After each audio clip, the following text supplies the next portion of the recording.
Read the passage and answer the questions. Mətni oxuyun və sualları cavablandırın. What do you know about robots? Robotlar haqqında nə bilirsən?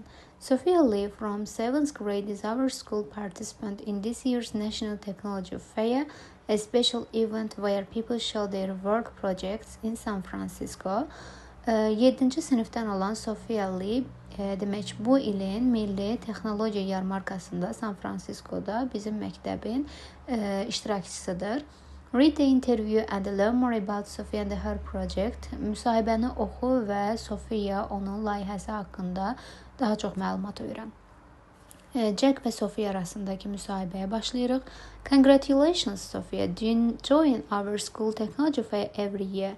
Təbriklər, Sophia. Sən hər il bizim məktəbin texnologiya yarmarkasına qoşulursan. Thanks. Yes, I do. Təşəkkürlər. Bəli, əlbəttə. I think technology is the future and I always enjoy working on new projects. Mən düşünürəm ki, texnologiya bir gələcəkdir və mən həmişə yeni layihələr üzərində işləməkdən zövq alıram. Your project this year is about robots. Why? Sənin bu iki layihən robotlar haqqındadır. Nəyə görə? Because robots are becoming a big part of our lives. Çünki robotlar bizim həyatımızın böyük bir hissəsi olur. They can help people at home, in hospital and even in space. Onlar evdə, xəstəxanalarda və hətta kosmosda insanlara kömək edə bilər. Can people see robots in everyday life? İnsanlar hər gün, yəni gündəlik həyatlarında robotları görə bilərlər. Yes, they can. Bəli, əlbəttə onlar görər. Robots clean houses, help doctors in operations and some even deliver packages. Robotlar evləri təmizləyir, əməliyyatlar sırasında həkimlərə köməklik edir və bəziləri hətta bağlamalar çatdırır. That's amazing. Bu möhtəşəmdir. What other things are interesting about robots? Daha başqa nələr robotlar haqqında maraqlıdır? Some robots are designed to look like humans, while others are machines for special tasks.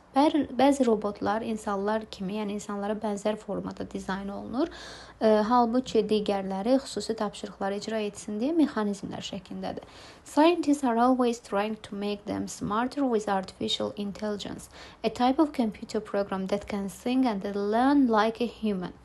Alimlər həmişə süni intellekt vasitəsilə onları daha da ağıllı etməyə cəhd göstərirlər. Wow, great, thank you, Sophia, and good luck at the National Technology Fair. Möhtəşəm, təşəkkürlər, Sophia və Milli Texnologiya Yarmarkasında uğurlar. Thank you, təşəkkürlər. Mətnimizlə bağlı ilk sualımızda the passage is mainly about, mətn əsasən nə haqqındadır və biz mətn tərcümə edərkən Sophia ilə digər şəxs arasında robotlar haqqında olan müsahibəni gördük. A variantında how to build a computer, necə kompüter yaratmaq, qurmaq olar, düzgün deyil. A story about hospital, xəstəxana haqqında bir hekayə. An interview about robots, robotlar haqqında bir müsahibə. Doğru cavabımız C variantındadır. A girl who wants to be a doctor, həkim olmaq istəyən bir qız. A trip to San Francisco, San Franciscoya bir səyahət və qeyd etdiyimiz kimi mətnimiz robotlar haqqında müsahibə olduğu üçün doğru cavabımız C variantı götürülür.